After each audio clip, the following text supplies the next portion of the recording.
പരസ്യമായി പ്രസംഗിക്കുകയാണ്. ആര്? അഹ്സനിമാർ. അഹ്സനിമാരാ പ്രസംഗിക്കുന്നത്.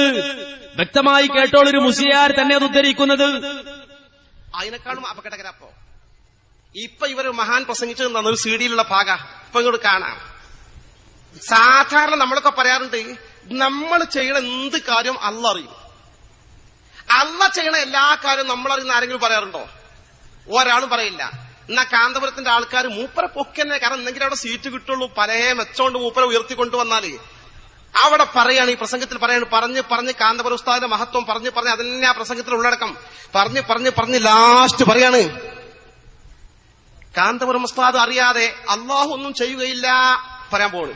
ഏത് നന്മ ഇപ്പൊ നടക്കുന്നുണ്ടോ സുന്നത്ത് ജമാഅത്തിന്റെ പേരിൽ അതിൽ നിന്നൊരു വിഹിതം ഉസ്താദിന്റെ ഏടിലുണ്ടായിരിക്കും. അള്ളാഹു ആ നേതൃത്വത്തിന് ദീർഘായുസ് നൽകുമാറാകട്ടെ.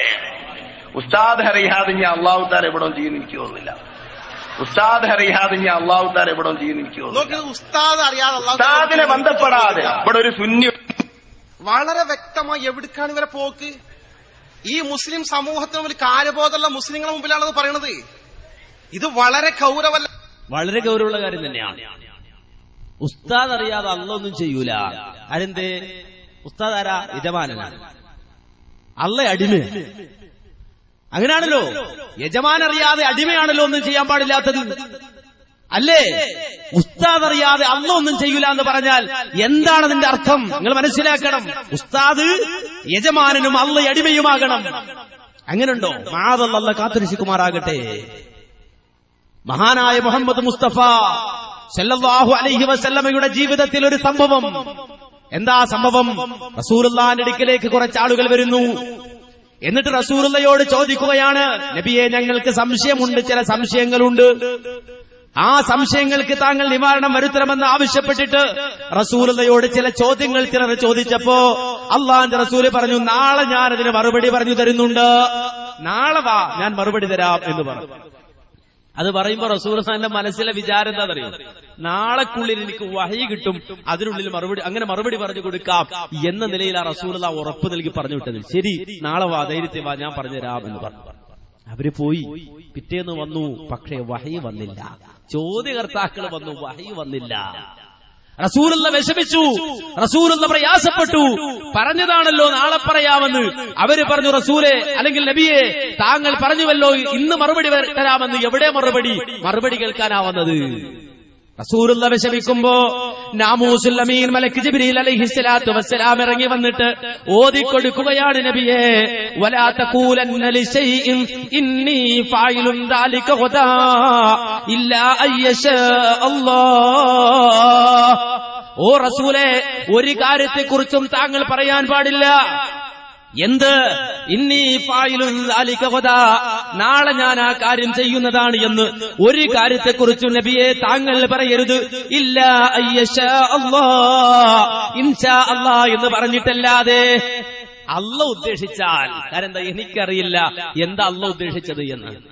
ഞാനറിയില്ല എന്താണ് അല്ലാഹുവിന്റെ ഇറാദത്ത്, റബ്ബിന്റെ ഉദ്ദേശം എന്ത് എന്ന് എനിക്കറിഞ്ഞുകൂടാ എന്ന് പറയാൻ മുഹമ്മദ് മുസ്തഫ സല്ലല്ലാഹു അലൈഹി വസല്ലമയോട് പോലും അല്ലാഹു സുബ്ഹാനഹു വ തആല കൽപ്പിച്ചു. അതുകൊണ്ട് റസൂലുള്ളാഹി അടക്കം ഇൻഷാ അല്ലാഹ് എന്ന് പറയണം. അല്ലാഹ് ഉദ്ദേശിച്ചാൽ ഒരു കാര്യം ചെയ്യണമെന്ന് ആഗ്രഹമുണ്ട്, അല്ലാഹ് ഉദ്ദേശിച്ചാൽ. ഇത് നേരെ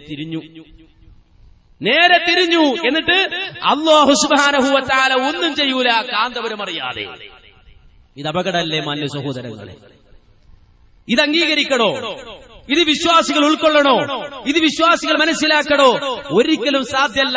ഈമാനിന്റെ കണിക മനസ്സുള്ളവന് ഇതിനോട് വെറുപ്പ് വെച്ചിട്ടല്ലാതെ ജീവിക്കാൻ കഴിയില്ല. വെറുപ്പ് മനസ്സിന്റെ വെറുപ്പ് അത് പ്രകടാകണം. മനസ്സിന്റെ വെറുപ്പ്, ഈ തിന്മയോടുള്ള വെറുപ്പ്, അത് പ്രകടമാകാതെ ഈമാനിന്റെ അണു മനസ്സിലുണ്ടാവില്ല എന്നാണ്. അത് കൃത്യമായി വ്യക്തമാക്കും. ഒരാളും പ്രയാസം വിചാരിക്കരുത്. അത് മുസ്ലിം ഉമ്മത്തിന്റെ അവകാശമാണ്, മുസ്ലിം സമുദായത്തിന്റെ അവകാശമാണ്. ഇത് അള്ളാന്റെ കാര്യത്തിലാണെങ്കിൽ റസൂലുള്ളാഹിന്റെ കാര്യത്തിലോ ഇവര് പരസ്യമായി പ്രസംഗിക്കണം. അഹ്സനിമാര് പ്രസംഗിച്ചടക്കുക. എന്താ? കുണ്ടൂർ എന്ന് പറഞ്ഞിട്ടൊരു ഷെയ്ഖ് ഉണ്ടായിരുന്നു. കുണ്ടൂരുണ്ടായിരുന്ന ഷെയ്ഖാണ്. കുണ്ടൂർ ഷെയ്ഖ് മദീനയിൽ പോയി. അവ എപ്പം മദീനയിൽ ചെന്നാലും അവിടെ റസൂലുള്ളാഹിന്റെ ഖബറിനടുക്കൽ പോകാറുണ്ട്.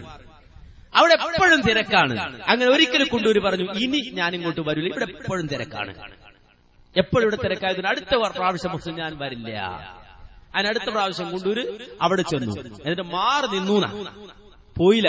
റസൂലുള്ളാഹി സ്വല്ലല്ലാഹു അലൈഹി വസല്ലം ഖബറടുക്കിലേക്ക് പോയില്ല. അങ്ങനെ മാറി നിൽക്കുമ്പോ റസൂലുള്ളാഹി സ്വല്ലല്ലാഹു അലൈഹി വസല്ലമ ഇറങ്ങി വന്നു. എന്നിട്ട് കുണ്ടൂരിന്റെ ദൂരെ കുണ്ടൂരിക്കാണ്, നബി എങ്ങിക്കാണ്. കുണ്ടൂരെ വിളിച്ചു, യാ കുണ്ടൂർ താൽ താൽ, വാ കുണ്ടൂരെ വാ കുണ്ടൂരെ. ആരാ വിളിക്കണത്? റസൂലുള്ളാഹി സ്വല്ലല്ലാഹു അലൈഹി വസല്ലം. അപ്പൊ ഈ കുണ്ടൂർ എന്താ വിളികേട്ട് ചെല്ലാണ് ചെയ്തത്? അല്ല, കുണ്ടൂർ പറയാം, ഞാൻ കഴിഞ്ഞ പ്രാവശ്യം പറഞ്ഞില്ലേ ഞാൻ വരൂല, ഞാൻ അങ്ങോട്ട് വരൂല എന്ന് കഴിഞ്ഞ കൊല്ലമേ ഞാൻ പറഞ്ഞതാണല്ലോ, അവിടെ വല്ലാത്ത തിരക്കാണ്. അപ്പൊ റസൂലുള്ളാഹി പറയാ, പേടിക്കേണ്ട, ബാബുസലാമിന്റെ ഭാഗത്തൂടി വന്നോളൂ. ആ ഭാഗത്തൂടി ഇങ്ങനെ വന്നു.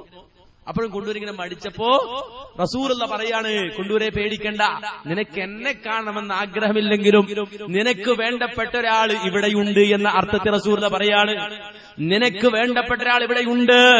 അപ്പൊ കൊണ്ടൂർ ചിന്തിക്കണം, അതാണ് ഇപ്പൊ നബിയെ കാണും വലിയ ആൾ അവിടെ ഇരിക്കുന്ന ആള്. നിനക്ക് വേണ്ടപ്പെട്ട ഒരാൾ ഇവിടെയുണ്ട്, അതുകൊണ്ട് വാന്ന് പറയുമ്പോ കൊണ്ടൂര് നേരെ ചെല്ലുകയാണ്. ചെന്ന് നോക്കുമ്പോ ഹുനാക ശൈഖ് അബൂബക്കർ, അവിടെ കസേരയിട്ടിരിക്കണ ആര്? അബൂബക്കർ മൗലിയാര്. നിങ്ങൾക്ക് വിശ്വസിക്കാൻ കഴിയില്ല ഇങ്ങനെ ഒരാൾ പ്രസംഗിക്കുമെന്ന്? ഒരു ഈമാനുള്ള വ്യക്തി ഇങ്ങനെ പ്രസംഗിക്കുമെന്ന് ഒരു മുഅ്മിനെ സങ്കല്പിക്കാൻ കഴിയോ? ഇല്ല. എന്നാ ഒരു മുസ്ലിയാർ പ്രസംഗിച്ച പ്രസംഗത്തിൽ നിന്നാണ് ഈ കേൾപ്പിച്ചത്. കേട്ടോളൂ. ഉസ്താദ് ഒരു ആശിഖായിരുന്നു. ഞാൻ ഉസ്താദിനോട് ചോദിച്ചു, റസൂലുള്ളാഹി സ്വല്ലല്ലാഹു അലൈഹി വസല്ലം തങ്ങൾ നിങ്ങളെ റൗലേക്ക് വിളിച്ചിരുന്നോ? ഒരു സദസ്സെന്നാ ഞാൻ ചോദിച്ചത്. അപ്പൊ അറബിയിൽ എന്നോട് മറുപടി പറഞ്ഞു, അതെ വിളിച്ചിട്ടുണ്ട്. ആ സദസ്സിലേക്ക് ഞാൻ മദീനത്ത് ചെന്നാൽ തിക്കും തിരക്കും കൂടി ഇനി നബിന്റെ അടുത്തേക്ക് വരൂല എന്ന് ഞാൻ തീരുമാനം നബിനോട് തന്നെ പറഞ്ഞതാ. അവിടെ പോയാൽ തിക്കില്ലാതെ അവിടെ കയറാൻ കഴിയില്ല, റൗദയിലൊന്നും. അപ്പൊ അങ്ങനെ പറഞ്ഞതാ നബി സല്ലല്ലാഹു അലൈഹി വസല്ലം തങ്ങളോട്. ആ കരാറിലാണ് ഞാൻ നാട്ടിലേക്ക് പോന്നീന്. പിറ്റത്തെ ഹജ്ജിന് പോയപ്പോ തിരക്കുള്ള സ്ഥലത്ത് നിന്ന് ഞാൻ അങ്ങോട്ട് മാറി ബാബുസലാമിലൂടെ ഞാൻ റൗദയിലേക്ക് പോകാനുള്ള താല്പര്യത്തിൽ ഇങ്ങനെ നോക്കി നിൽക്കുക. പക്ഷേ തിക്കുണ്ടായതുകൊണ്ട് വരൂല പറഞ്ഞല്ലേ.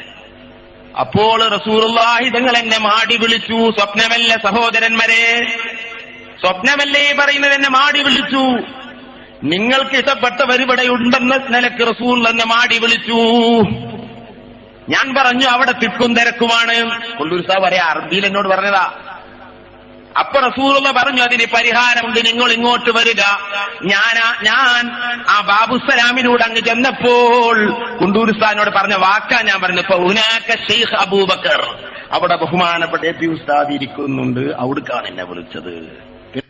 അള്ളാന്റെ റസൂൽ നിൽക്കുന്നുണ്ട്, അവിടേക്കാ വിളിച്ചത്. കാന്തപുരം ഉസ്താദ്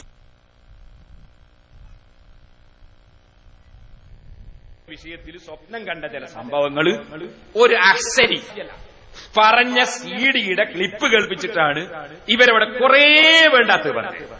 എന്നാ ഞാൻ പറയാ, എ പി ഉസ്താദ് ഇങ്ങനെയൊക്കെയാണ് ഞാനിന്ന് പറഞ്ഞിനോ? എ പി ഉസ്താദ് പറയിച്ചതാണോ? എ പി ഉസ്താദ് പറഞ്ഞിനോ? ആരോ ഒരാള് എവിടെയോ സ്വപ്നം കണ്ടെന്ന് എന്നോ പറഞ്ഞതിന് എ പി ഉസ്താദ് ഉത്തരവാദിയാവോ? ഉണ്ടായാലും ഇല്ലെങ്കിൽ ഞാൻ രണ്ടു കൂടിയില്ല പറഞ്ഞു. കണ്ടോ?